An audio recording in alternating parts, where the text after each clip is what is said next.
معزز سامعین و سامعات، السلام علیکم ورحمۃ اللہ وبرکاتہ۔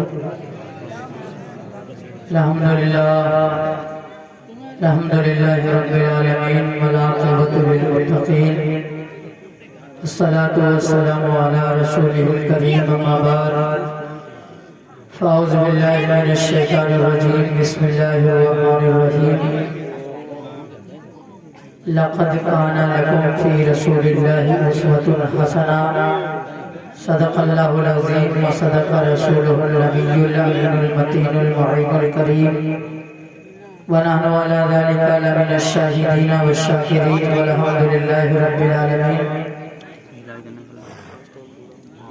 آئیے ہم سب سے پہلے آقا نامدار، مدینے کے تاجدار، سید ابرار و خیار، دونوں عالم کے مالک و مختار، بے کسوں کے کس، بے بسوں کے بس، سید الانبیاء، امام الانبیاء، فخر الانبیاء، تاجدار رسول، سید المرسلین، جناب احمد مجتبی محمد رسول اللہ، روحنا فدا صلی اللہ علیہ وسلم کی بارگاہ عالیہ میں ہدیہ درود و سلام پیش کریں اور پڑھیں اللہم صلی علی سیدنا و مولانا محمد معدن الجود والکرم وآلہ وبارک وسلم، صلاۃ و سلام علیک یا رسول اللہ صلی اللہ علیہ وسلم۔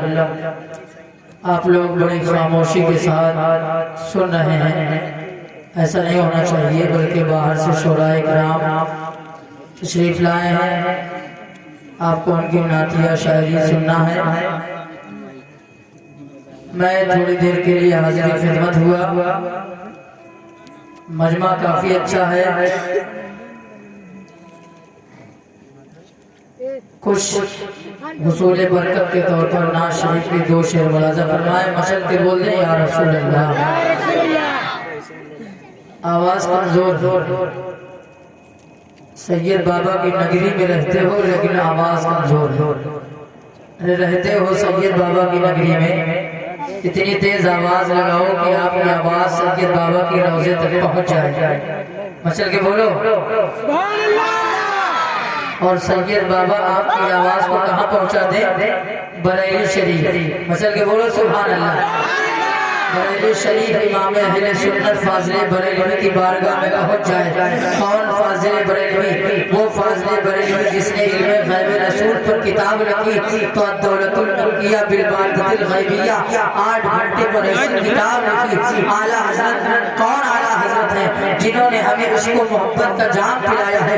کون اعلیٰ حضرت ہے جو اپنے آقا کی تعریف کرتے تو یوں کرتے ہیں، واہ کیا جود و کرم ہے شہ فتح تیرا، نہیں سنتا ہی نہیں مانگنے والا تیرا، میں تو مالک ہی کہوں گا کہ ہو مالک کے حبیب، یعنی محبوب ہو محب میں نہیں میرا تیرا، اور تیری سرکار میں لاتا ہے رضا اس کو شفیع جو میرا غوث ہے اور لاکھنا بیٹا تیرا۔ کون رضا؟ وہ رضا جس نے محبوب کی تعریف کی تو فرماتے ہیں سرور کہو کہ مالک کو، مولا کہو تجھے، باغ خلیل کا گل زیبا کہو تجھے، لیکن رضا نے ختم سوانس میں کر دیا خالق من خلق کا آقا کہو تجھے۔ بولو سبحان اللہ۔ نعت شریف کے دو شعر ملاحظہ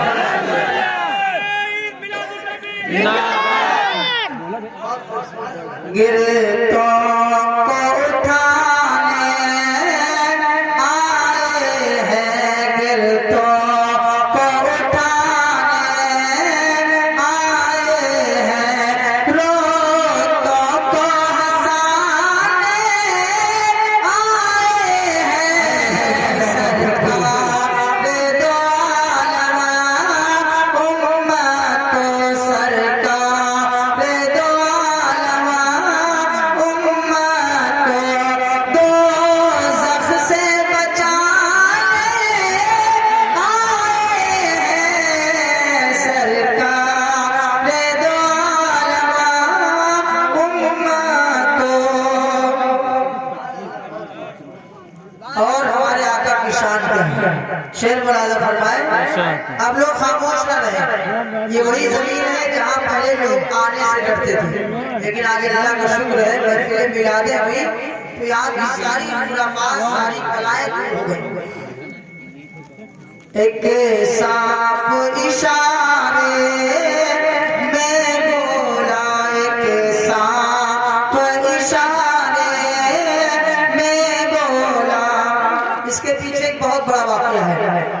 جب میرے آقا صلی اللہ علیہ وسلم مدینہ شریف ہجرت کے لیے، مکہ سے ہجرت کیے مدینہ شریف کے لیے، تو ایک سانپ مدتوں سے، بڑے زمانے سے کسی سے سنا تھا کہ غار ثور میں ایک دن نبی آخر الزمان، سید المرسلین، خاتم النبیین، پیغمبروں کے پیغمبر، رسولوں کے رسول، سید الانبیاء، امام الانبیاء، آمنہ کے لال، ساری کائنات کے مالک و مختار اس غار میں تشریف لائیں گے. سانپ پہنچ جاتا ہے، غار کے اندر پہنچ گیا، کئی مدتوں سے انتظار کرتا رہا، نبی کا دیدار کرنا چاہتا ہے. آقا کریم صلی اللہ علیہ وسلم تشریف لائے. اس کی نشانی کیا تھی؟ بتانے والے نے بتایا تھا کہ نشانی یہ ہے کہ پیغمبر تشریف لائیں گے، پیغمبر کا ایک یار ہوگا، پیغمبر کا ایک دوست ہوگا جسے دنیا ابو بکر صدیق کہے گی، جسے دنیا یار مصطفیٰ کہے گی. جب وہ آئے گا اپنے نبی کے ساتھ تو اس کی پہچان یہ ہوگی، آقا کریم کی چلوا گری ہوگی، تو پہچان یہ ہوگی کہ صدیق اکبر رضی اللہ تعالیٰ عنہ اپنے کپڑے کو پھاڑ کر سارے سراغ کو پھاڑ کر دے گا اور ایک سراغ پر اپنا انگوٹھا رکھ دے گا. جب صدیق اکبر رضی اللہ تعالیٰ عنہ نے اپنے جو کپڑوں کو پھاڑ کر کے سارے سراغ کو بند کر دیا اور ایک سراغ پر اپنا انگوٹھا رکھ دیا، صاحب سمجھ جاتا ہے آج محبوب کی جلوہ گری ہو چکی ہے، آج آقا کی آمد ہو چکی ہے، آج جناب محمد رسول اللہ صلی اللہ علیہ وسلم تشریف لا چکے ہیں. میرے ملت کے نوجوانوں، صاحب ہر سوراخ پر جاتا ہے، کپڑے کو دیکھتا ہے اور دیکھتے ہوئے سارے سوراخوں کو چیک کرتا ہے، سارے سوراخوں میں ہوتا ہوا جب صدیق اکبر کے پاؤں کے قریب آتا ہے، اے صدیق اکبر اگر تو اللہ کے رسول کا عاشق ہے تو میں بھی عاشق ہوں. کوئی مدتوں سے میں نے انتظار کیا ہے، آج نبی کی آمد ہوئی ہے تو تو اتنا بڑا عاشق ہے، تو نے اپنے جو پیر پر رکھ دیا ہے، میں بھی بڑا عاشق ہوں، میں نبی کا دیدار کروں گا. صدیق اکبر کہتے ہیں یا رسول اللہ کوئی موذی جانور آپ کو تکلیف نہ دے دے، اس لیے صدیق اکبر نے اپنا پدائنا انگوٹھا لگا رکھا ہے. صاحب جو ہے اب بڑی بے قراری پھیل چکی ہے، اس کے اندر بے چینی آ گئی ہے، اس کا دل جو ہے مچلنے لگا ہے.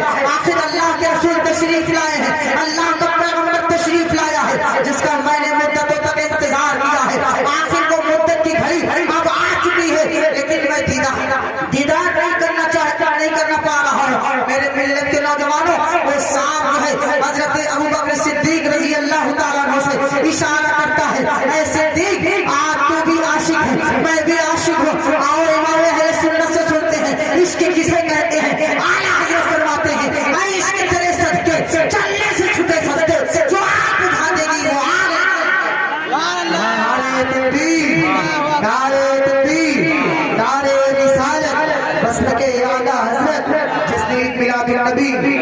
وہ صاحب جو ہے صدیق اکبر رضی اللہ تعالیٰ عنہ کے انگوٹھے کے پاس آتا ہے اور آنے کے بعد کہتا ہے مجھے بھی دیدار کرنا ہے، تم تو دیدار کر رہے ہو، لیکن ابو بکر صدیق یار غار مصطفیٰ ہے، نبی کے دوست ہیں، آقا کے دوست ہیں، آقا کے دوست ہیں، وہ کیسے اپنے انگوٹھے کو ہٹاتے. سانپ کا کام کیا ہے؟ کاٹنا. سانپ نے کاٹ لیا لیکن دشمنی میں نہیں کاٹا ہے، عداوت میں نہیں کاٹا ہے، بلکہ جو ہے دیدار مصطفیٰ کرنا چاہتا ہے. کاٹ لیا. ابو بکر صدیق کے جو ہے بدن میں جو ہے پورے جسم میں زہر پھیل گیا. آپ جو ہے روتے نہیں، آپ زور سے نہیں روتے ہیں، کہیں ایسا نہ ہو کہ آقا کریم صلی اللہ علیہ وسلم جو ہے آرام کر رہے ہیں، آرام میں خلل آ جائے. آپ بیٹھے ہوئے ہیں لیکن زہر کا جب اثر جسم میں پڑا تو آپ کی آنکھوں سے آنسو جاری ہو گئے. نبی کائنات صلی اللہ علیہ وسلم کے رخسار پر گرے. آقا کریم نے آنکھیں کھول دی. اے ابو بکر صدیق کیا ہوا ہے؟ حضرت ابو بکر صدیق نے ارشاد کیا یا رسول اللہ میرے پاؤں میں سانپ نے کاٹ لیا ہے. اب جیسے ابو بکر صدیق رضی اللہ تعالیٰ عنہ اپنا پاؤں ہٹاتے ہیں، سانپ سوراخ سے باہر آتا ہے اور آنے کے بعد اللہ کے رسول صلی اللہ علیہ وسلم حضرت ابو بکر صدیق کے پاؤں میں اپنا لعاب دہن نکال کے لگا دیتے ہیں تو انہیں شفائے کلی مل جایا کرتی ہے. آج کے دن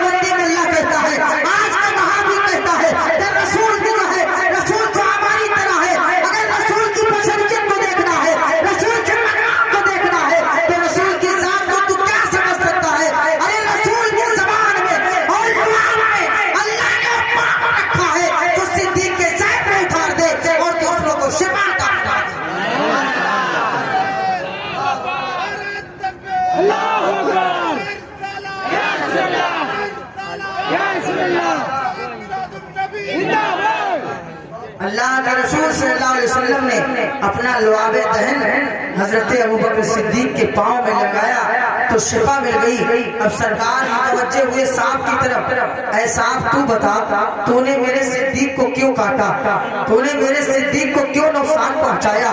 تو سانپ زبان حال میں کہتا ہے یا رسول اللہ، آج تو موقع اچھا تھا، آج تو موقع یہ ہے کہ میرا کام ہے کاٹنا، میں نے کاٹا، اس لیے میں نے ابوبکر صدیق کو کاٹا تاکہ آپ کا دیدار کر سکوں، لیکن یا رسول اللہ آج میں نے اس لیے کاٹا کہ میرا کام کاٹنا ہے، لیکن یا رسول اللہ آپ کا کام شفا دینا ہے، آپ کا کام شفا دینا ہے، آج میں نے کاٹا تو مجھے افسوس نہیں ہے، میں نے کاٹ کے بتا دیا ہے کہ میں بھی عاشق ہوں، اور اگر دعویٰ رکھنا ہے مصطفیٰ کا، مصطفیٰ کے نام کو میں نے کاٹا ہے، تم مصطفیٰ جانے رحمت موجود ہے، تم مجھے معلوم ہے، اور میرا عقیدہ یہ ہے کہ ابوبکر صدیق مر نہیں سکتے ہیں، کیونکہ آقا موجود ہے، ساری کائنات کے مالک و مختار موجود ہے۔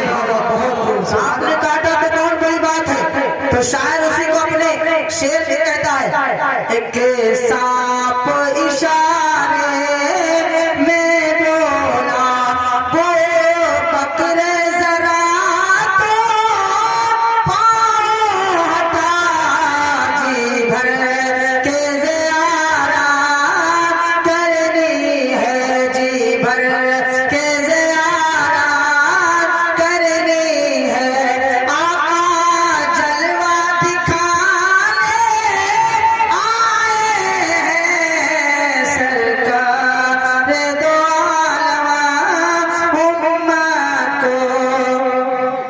میں نے جس آیت کریمہ کی تلاوت کو شرف حاصل کیا ہے، اس میں رب کائنات ارشاد فرماتا ہے لَقَدْ كَانَ لَكُمْ فِي رَسُولِ اللَّهِ أُسْوَةٌ حَسَنَةٌ، تحقیق کے تمہارے لیے رسول کی زندگی بہتر نمونہ ہے، تحقیق کے تمہارے لیے رسول کی زندگی بہتر نمونہ۔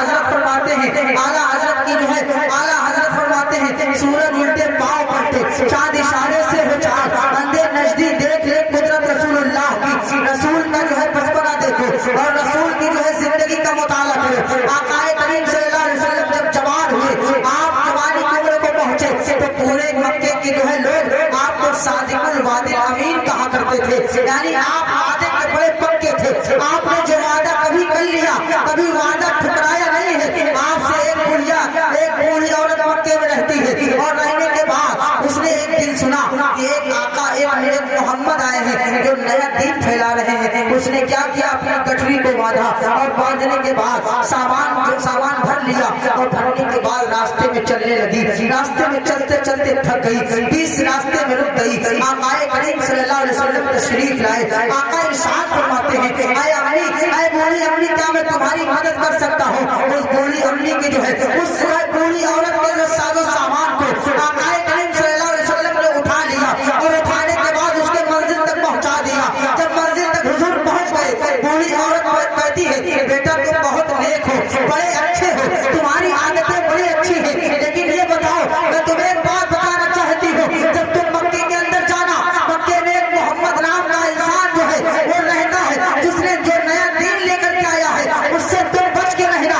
آقا کریم صلی اللہ علیہ وسلم ارشاد فرماتے ہیں اے بوڑھی ماں، وہ میں ہی ہوں، وہ میں ہی ہوں۔ اتنا سننا تھا، اس بوڑھی عورت نے کہا اب مجھ سے جو ہے رہا نہیں جائے گا، تمہارا اخلاق اتنا اچھا ہے، تمہارا کردار اتنا اچھا ہے، تمہارا جو ہے گفتار اتنا اچھا ہے، تم اتنے اچھے ہو، اب مجھے کلمہ پڑھاؤ اور مسلمان بناؤ۔ جس محبوب کا کردار اتنا اچھا ہوتا ہے وہی سچا اللہ کا رسول ہوا کرتا ہے۔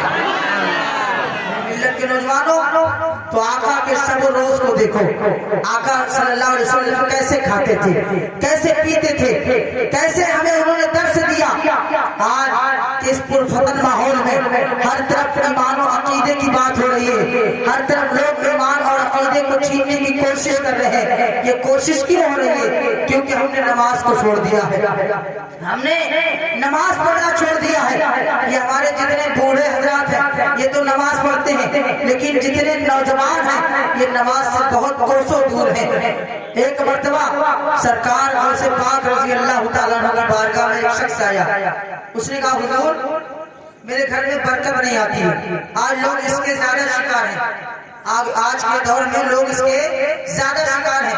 ہر کوئی یہی کہتا ہے میرے گھر میں برکت نہیں آتی, میرے گھر میں برکت نہیں ہوتی. زیادہ تر لوگ اسی کے شکار ہیں. سرکار غوث اعظم ارشاد فرماتے ہیں تمہارا گھر کہاں پڑتا ہے؟ کہاں؟ راستے میں. سرکار غوث پاک رضی اللہ تعالیٰ عنہ ارشاد فرماتے ہیں اپنے گھر کے دروازے پر پردہ ٹانگ دینا. اپنے گھر کے دروازے پر پردہ ٹانگ دینا. اس نے پردہ ٹانگ دیا, گھر میں برکت ہونے لگی. مچل کے بولے سبحان اللہ. گھر میں پردہ ٹانگ دیا دروازے پر, گھر میں برکتیں آنے لگی. کچھ دنوں کے بعد حضور کی بارگاہ میں گیا. سرکار غوث اعظم پیران پیر کی بارگاہ میں گیا. کیا حضور میرے گھر میں برکت ہونے لگی, پہلے نہیں ہوتی تھی, اس کی وجہ کیا ہے؟ تو سرکار غوث اعظم ارشاد فرماتے ہیں پہلے اس لیے نہیں ہوتی تھی کہ صبح تیرے گھر کی طرف بے نمازی اپنا رخ کر لیتے تھے. تیرے گھر کی طرف بے نمازی اپنا رخ کر لیتے تھے, تیرے گھر میں چھانک لیتے تھے. اس وجہ سے تیرے گھر میں برکت نہیں آ رہی تھی. اے میرے ملت کے نوجوانوں, ذرا بتاؤ مجھے, پر اس گھر میں جو ہے بے نمازی چھانک لے تو اس کے گھر میں برکت نہ آئے. آج ہمارے گھر میں بے نمازی موجود ہے تو کیسے برکت آ سکتی ہے؟ اگر برکت لانا ہے, اپنے گھر میں رحمت لانا ہے تو نمازوں کے قریب ہو جاؤ, نماز پڑھو, اللہ کی بارگاہ میں دعا کرو.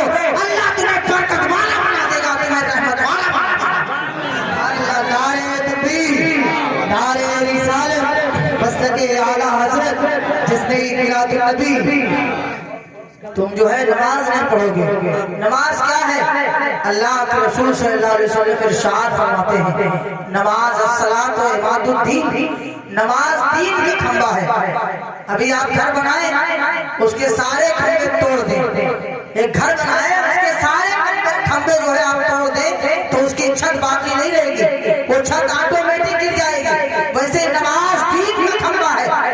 آپ نے نماز کو چھوڑ دیا, وہ آپ نے دین کو چھوڑ دیا. جس نے نماز کو قائم کرا دیا اس نے دین کو قائم کیا. جس نے نماز کو چھوڑ دیا اس نے دین کو چھوڑ دیا. اس لیے ضرورت ہے ہمیں نماز پڑھنے کی. اگر ہم نماز پڑھیں صبح سویرے اٹھ کر کے, ہماری پوری مسجدیں نماز سے بھری رہے, اور جب ہم نماز پڑھ کر کے نکلے, اپنے گاؤں کے اندر نکلے اور نماز پڑھ کر کے جو ہے ہم قبرستان کی طرف جائیں تو یقیناً جان لو اگر کوئی غیر مسلم یا کوئی غیر برادری کا آدمی ہمیں دیکھے تو کہنے پر مجبور ہو جائے گا یہ پورا جھنڈا بول کوئی غیر اسلامی ملک نہیں ہے, بلکہ جھنڈا بول میں مسلمان رہتے ہیں اور سنی مسلمان رہتے ہیں. اور ان کا ایمان جو بڑھ جائے گا کہ جب یہ مسلمان جو ہے اپنے نمازوں کے اتنے پابند ہے تو میرے ملت کے نوجوانوں جو ہے اللہ کے رسول صلی اللہ علیہ وسلم کے اس جو ہے حدیث پاک پر عمل کرو, اور عمل کرتے کرتے دنیا والوں کو بتا دو اے دنیا والوں ہم نے پروگرام بھی کیا ہے, اللہ کے رسول کے عشق میں ہم نے محفلیں بھی سجائی ہیں, ہم نے پروگرام بھی کیا ہے, لیکن ہم نماز پڑھیں گے. ہم جو ہے بڑے افسوس کے ساتھ کہنا چاہتے ہیں ہم چھٹی بار کی مسجد میں کبھی کبھی نماز پڑھنے آتے ہیں. جس مسجد کا نام جو ہے تم نے بڑے پیار سے مسجد غریب نماز رکھا ہے, غریب نماز کی مسجد ہے, خواجہ غریب نماز کی مسجد ہے, لیکن بڑے افسوس کی بات ہے کہ اس میں 2-3 لوگ نماز پڑھتے ہیں. نمازیوں کو ڈھونڈنا پڑتا ہے, کوئی آ جائے تو جماعت ہو جائے, کوئی آ جائے تو نماز ہو جائے. ارے تم اس لیے پیدا ہوئے ہو کہ تم آ جاؤ گے تب نماز ہوگی. اللہ کا قرآن کہتا ہے وَمَا خَلَقْتُ الْجِنَّ وَالْإِنسَ إِلَّا لِيَعْبُدُونِ, میں نے انسان اور جنات کو اپنی عبادت کے لیے پیدا کیا ہے, لیکن تو اس دنیا میں آ کر کے اپنے رب کو بھول چکا ہے, اپنے رب کی جو ہے عبادت کو بھول چکا ہے. آج ضرورت ہے عبادت کرنے کی. سب سے پہلے نماز ہے, نماز کے بعد سارے کام ہیں. اگر آپ نے نماز نہیں پڑھا اور آپ سوچتے رہے جل سے جلوس ہم کرائیں, نعت اور شاعری سنتے رہے, رات بھر سنتے رہے اور فجر کی نماز چھوڑ دیں تو یقین جانو یہ رات بھر کا جلسہ آپ کی کسی کام کا نہیں ہے. اور اگر آپ نے رات بھر جلسہ بھی سنا لیکن صبح فجر کی نماز پڑھ لی تو یقین جانو اس میں بیٹھنے والا ایک لمحہ اللہ کی بارگاہ میں قبول ہو جائے گا.